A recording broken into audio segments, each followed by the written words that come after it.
Hello, and welcome back to another episode of Irrational Astrology. Today I will be discussing the planet Mercury and how it affects you based off of where it's placed in your chart. Mercury represents active intelligence, living, and moving force of the mind, and the symbol actually has its own meaning. The circle at the top represents the source of energy, the spark that gives life to thought, and the cross below symbolizes the rational earthbound mind, how we observe, categorize, and navigate daily life.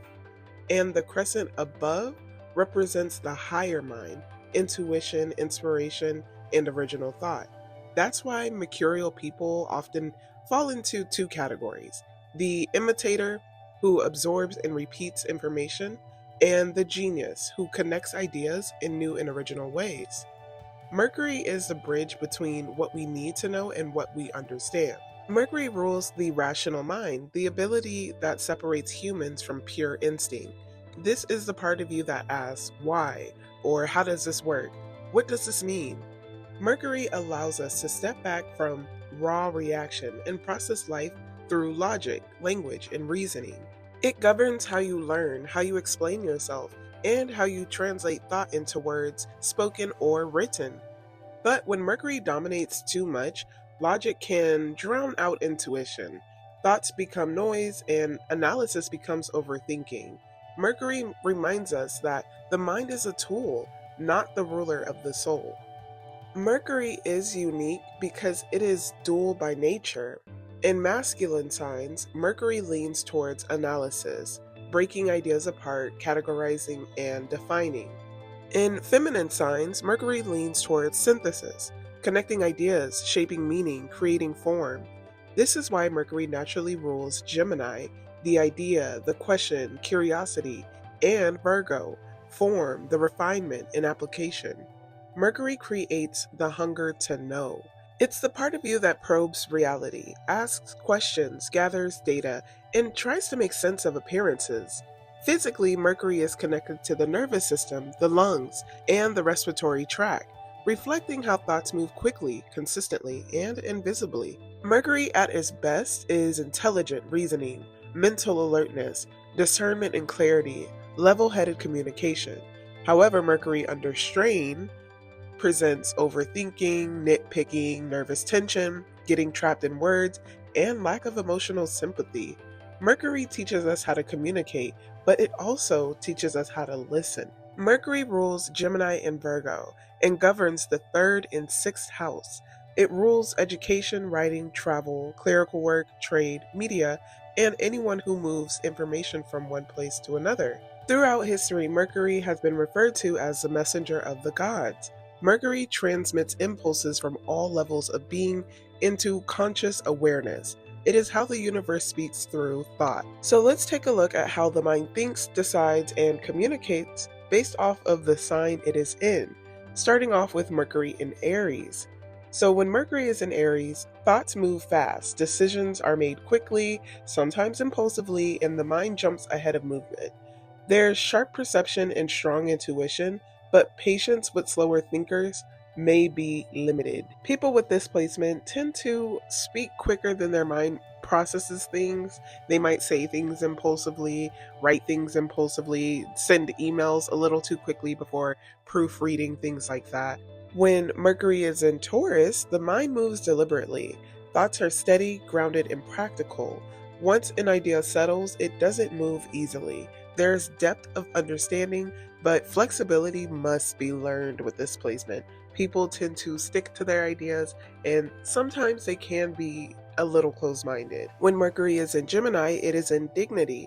If you watched my explanation about the sun, then you would understand what that means.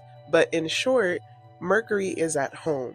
When Mercury is next to Gemini, it is quick, versatile, curious, and articulate.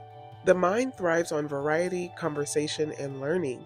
Thoughts shift constantly, but adaptability is your gift. When Mercury is in Cancer, the mind is impressionable and imaginative. Thoughts are influenced by memory, emotion, and sentiment. Ideas are held onto because of how they feel. Emotions really play a huge part in how this person communicates. Communication is intuitive rather than logical. When Mercury is in Leo, it does not like it here. The mind wants expression and recognition. Ideas are creative and personal, but objectivity can be difficult. Thinking improves when the focus shifts from ego to purpose. These are people who have big, grand, amazing ideas. However, if it is not received in the way that they thought it would be received, they take it very personally, and sometimes they will throw away projects altogether because it didn't get the recognition that they wanted at first. But sometimes, if they just wait a little longer, they will see their ideas or their projects come into fruition. But a lot of times, people with this placement, they will just get upset if it wasn't acknowledged or admired the way that they wanted right away, and that might be a constant challenge people with this placement may face. When Mercury is in Virgo, it is also in dignity, and precision is everything. The mind is analytical, detailed, and exact.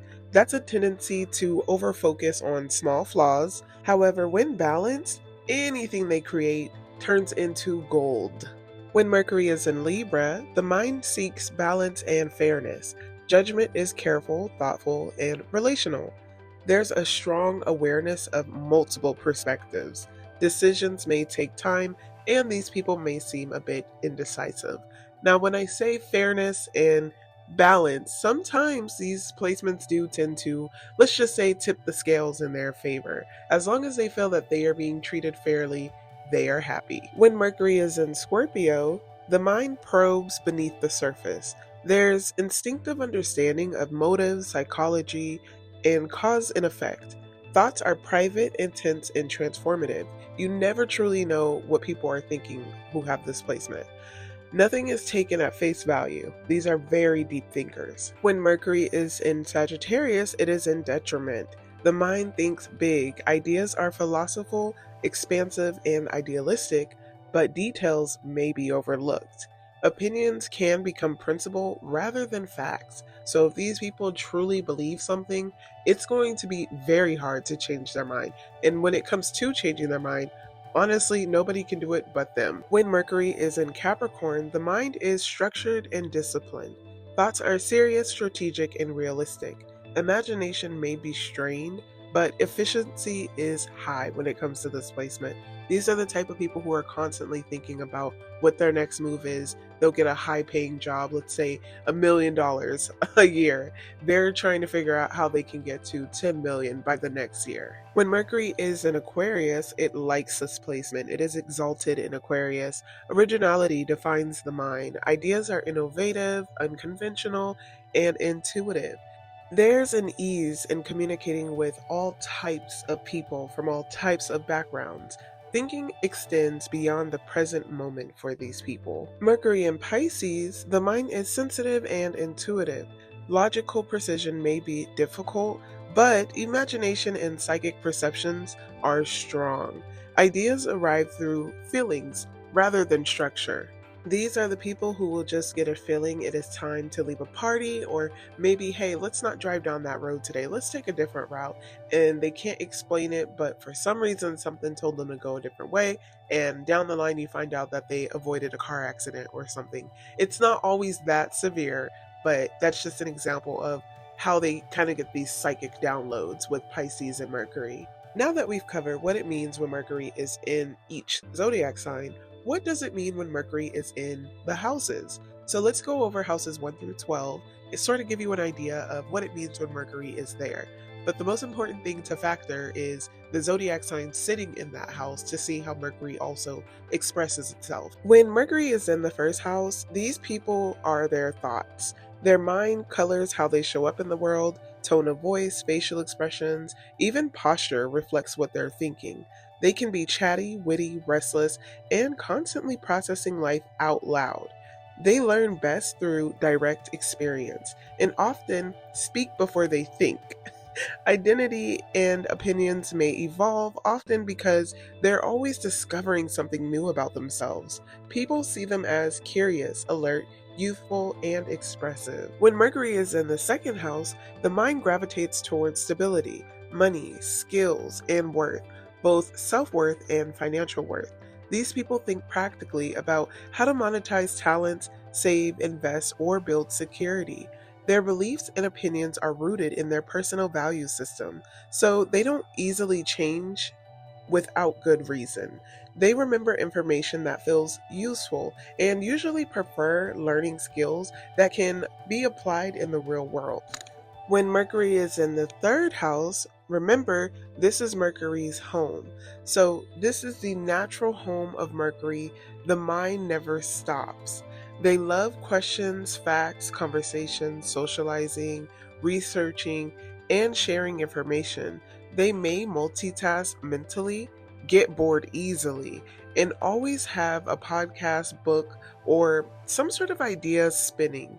Siblings, neighbors, and early school experiences were mentally formative. They thrive when writing, speaking, teaching, or making content. When Mercury is in the fourth house, the inner world is rich and sensitive.